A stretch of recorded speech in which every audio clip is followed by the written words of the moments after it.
Clarity on Fire, a podcast for people who know what they don't want out of their life and career, but aren't sure what they'd rather be doing.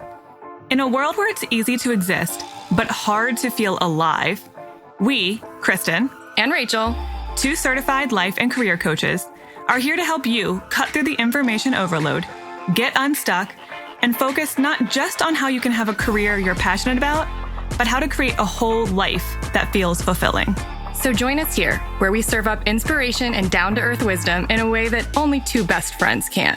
We want you to experience the relief of knowing that, yes, you're allowed to want more out of your life and career. And no, you don't have to wander through the dark anymore. Our job is to light the fire that shows you the way. Let's go.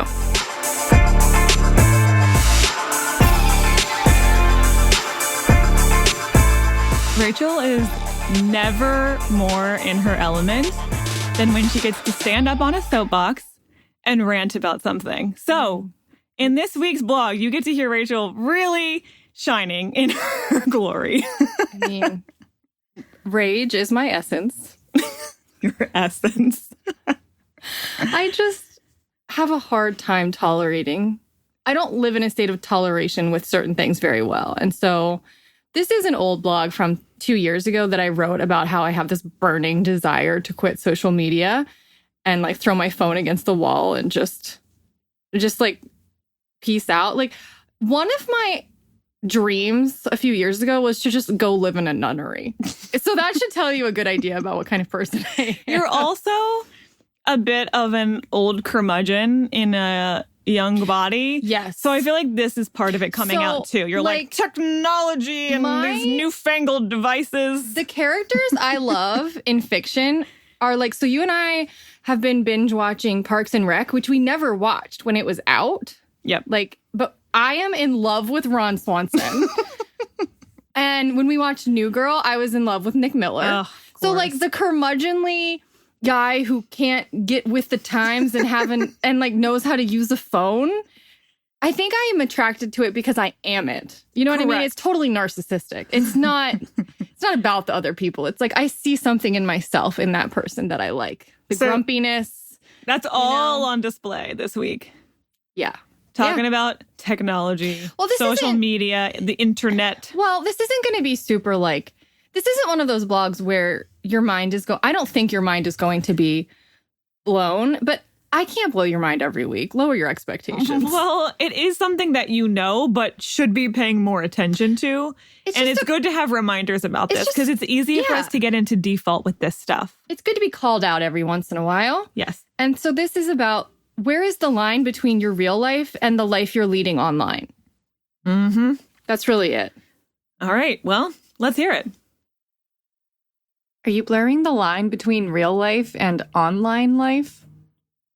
Back in college, I did a case study about something I thought was wild at the time. It was called Second Life.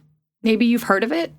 It was an online virtual reality world that connected hundreds of thousands of users from around the globe.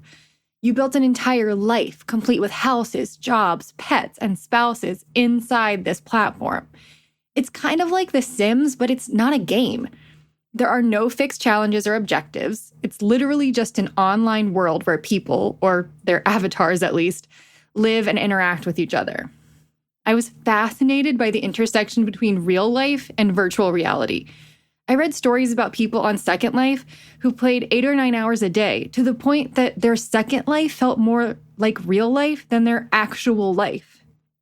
I read about people whose virtual reality persona married another person's virtual reality persona and the legal ramifications that ensued when the real life spouses found out.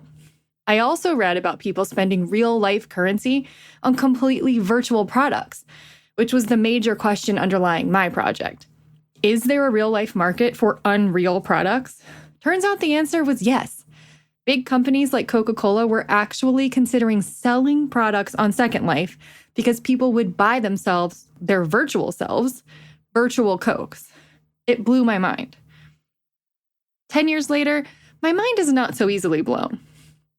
To put it into perspective, this happened around the same time that a professor mentioned Twitter during a public relations class, and a classmate and I turned to each other and asked, "Do you know what that is?" Facebook was a thing, obviously, but hardly anyone had it on their phones yet. Instagram had yet to arise, and forget about Snapchat. It was a simpler time when people's actual lives and their technological lives were still somewhat separate. Now I wonder, is there even a difference anymore between life and what happens on the internet? Should there be? And where would we even begin to draw the line?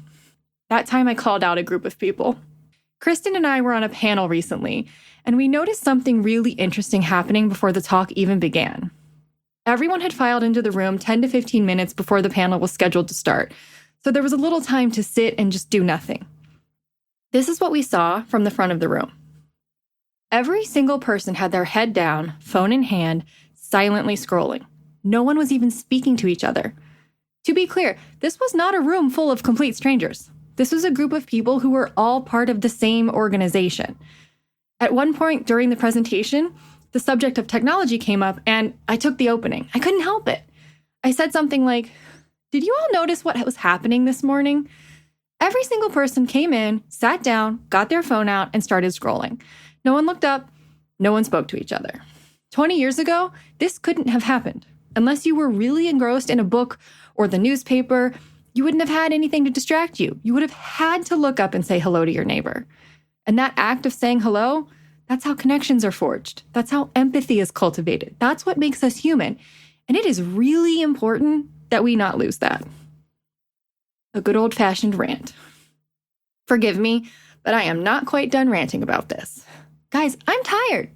I'm tired of the fact that everyone, myself included, because I fall victim to this too, can't just be bored. We've seemingly lost the capacity to just sit and stare into space or be mildly uncomfortable while waiting for someone to join us for lunch. You give us a spare second of unoccupied time and we'll pull out our phones.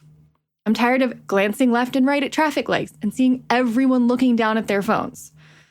I'm tired of parents who are out to dinner with their kids and no one's looking each other in the eye or speaking. The parent is on his phone and the 4-year-old is playing a game on his iPad.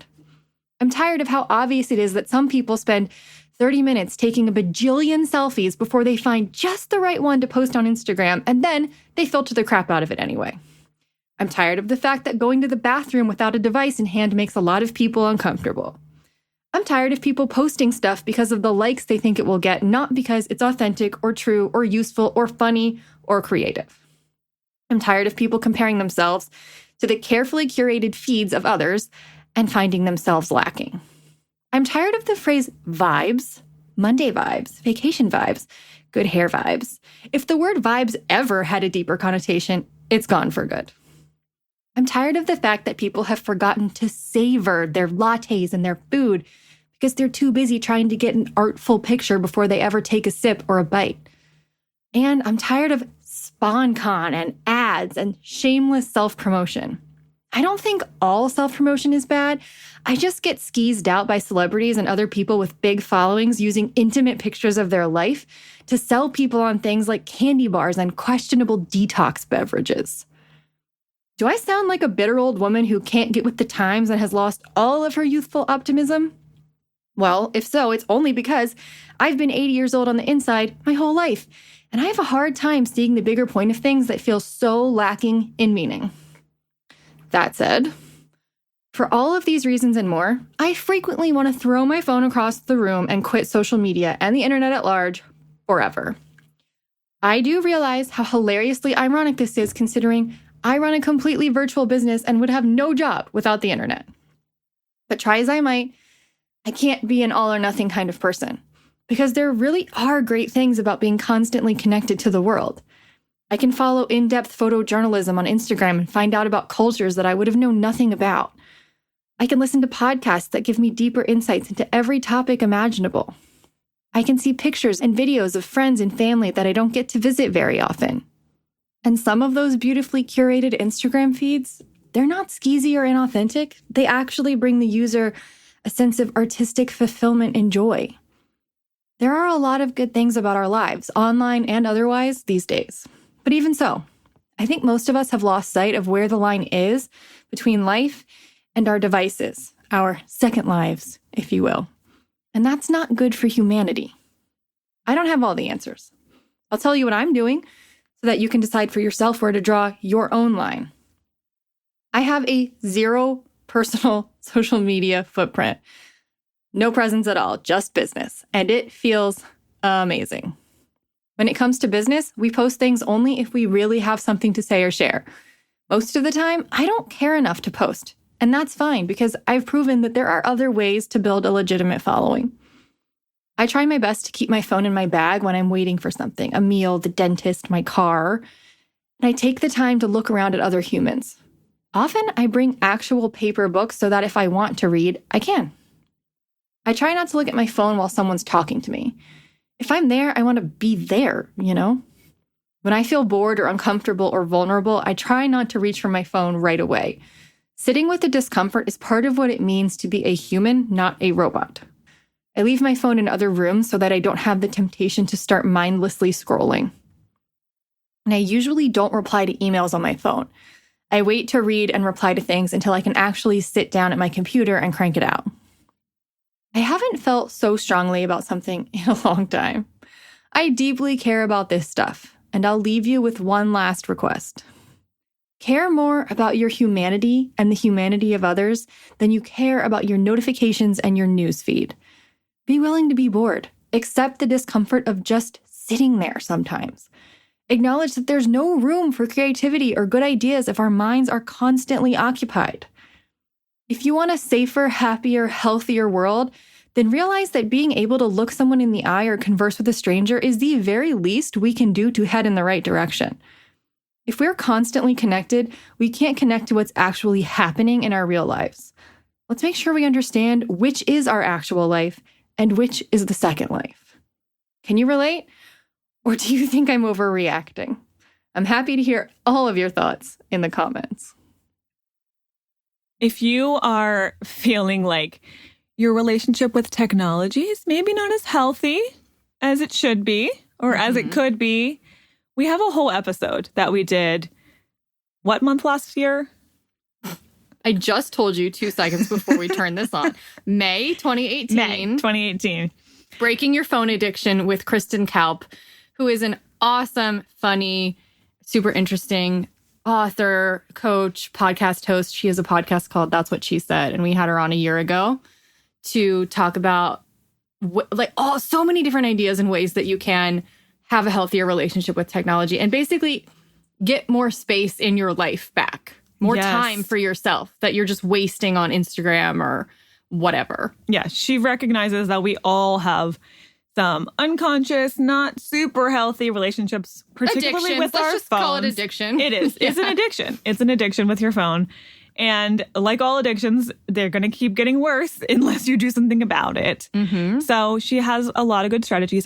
She had a course, maybe still has a course, where you can go through day by day, step by step, and start breaking that phone addiction. We linked to the course in the episode description of that episode, so you can just click on that and see the next time she might be doing it if you really like the idea. But it's just a good place to go if you're like, I feel like I need to do something. Yeah. And also just because you might be like, there's so many episodes of this damn podcast. Where should I start? Well, just start with what we're recommending and then bounce around from there. Yeah. You could also play roulette with our podcast, which makes it sound like it's going to kill you if you get it wrong, but it's not. We're not playing that type of roulette. I'm just saying, like, we're not that dangerous. You know, spin your thumb down that, close your eyes and pick one. Though, of course, that means you have to be on your phone. And so I do understand that sometimes you need to limit your podcast intake. I know. Which is fine. That's hard for me. But I understand it's important sometimes. You got to be with your own thoughts sometimes. It feels like cheating because you're not really looking at your phone when you're listening to a podcast. You might be cooking or driving or something. So it's like kind of half cheating. Yeah. Because you are taking up space, though it might be good that you're learning. But sometimes we're information overloading. Yeah. So anyway, just a thought that you can curate the type of things you're listening to and listen to less and be more precise. Yes. About what you're listening to. Okay, so try that out. Listen to that episode. Come back on Friday, and we're going to have a new Dear Rachel for you. Mm-hmm. It's about, there's 3 questions. One of them, the one I decided to include to make the title of the episode, is about how to stop self-sabotaging. Oh, I know. We all do that. Yeah, I mean, there's way more to the 3 questions than that, but that's the one of the themes of the episode. So if you do it, which you do, you should be back on Friday. All right. We'll see you then. Bye.